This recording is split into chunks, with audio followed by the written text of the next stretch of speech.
At times, we are thankful for the time we spent with our loved ones. And then, in an instance, we might be back to feeling angry and bitter because they've left us here alone to face with the truth that they're no longer at our side. Grief makes us feel things that no other experience in our lives has the same impact or power to make us feel. Those we care about are the most important parts of these ties. And when they abruptly vanish, we lose a portion of our support system as well as a piece of our lives. Christina Chesterman died without having completed even a fraction of the items on her bucket list. She was 21 years old when an alleged drunk driver hit her and drove away as she rode her bike home following a hard day of studying with fellow nursing students. However, just after her death in September, her wish to save someone's life was granted many times. They promised to finish it by crossing off the goals she had missed out on. Christina intended to serve Doctors Without Borders and other charity and non-governmental groups after graduating from college with a nursing degree. Though she has not completed nursing, she has done so through organ donation. She was a wonderful lady whose memory will live on forever. Later that evening, her parents had gotten a call from doctors asking them to get at Miss Chesterman's bedside as soon as possible. When they saw her, she had blood around her eyes and ears, but she appeared as if she was sleeping. Ms. Chesterman had to wait 2 days before doctors could do tests to check if she had any brain activity. During that time, her bereaved family began piecing together the circumstances that had led to her being in the hospital fighting for her life. Miss Chesterman stated that a man driving by spotted papers strewn over the road. He came to a halt to investigate and discovered Christina's body. He dialed 911 while 2 homeless men sat nearby.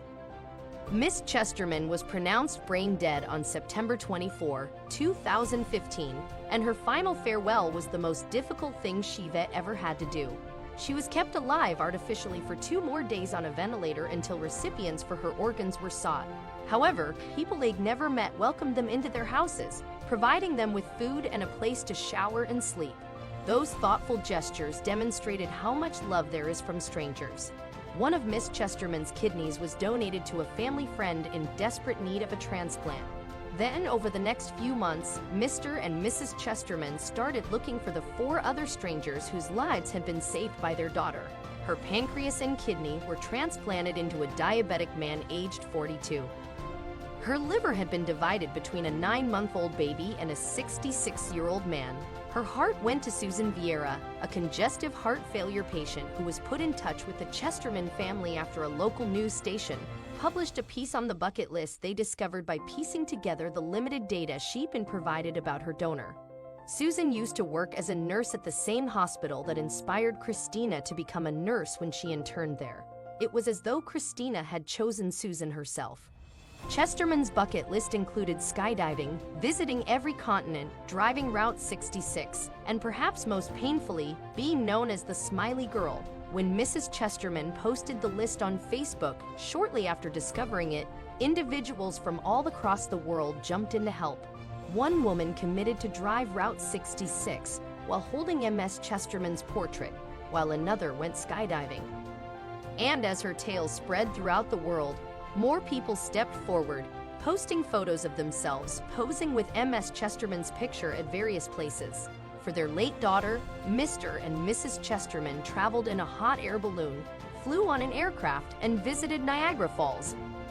They checked off one of the more unusual tasks by running across a poppy field with Ms. Vieira to reenact a scene from The Wizard of Oz. They can't do some of Christina's requests, such as break up a fight between 2 guys over her, she explained. Others, like getting married and having children, they already done, but the rest they'll do as a family over the course of their lives. In addition to crossing items off her bucket list, they are commemorating their daughter's legacy by constructing the Christina Chesterman Medical Clinic in Nigeria. They've also established a memorial foundation, which awards $5,000 scholarships each year to California State University nursing students who are most like Christina. They've raised enough money so far to keep the foundation going for the next 30 years.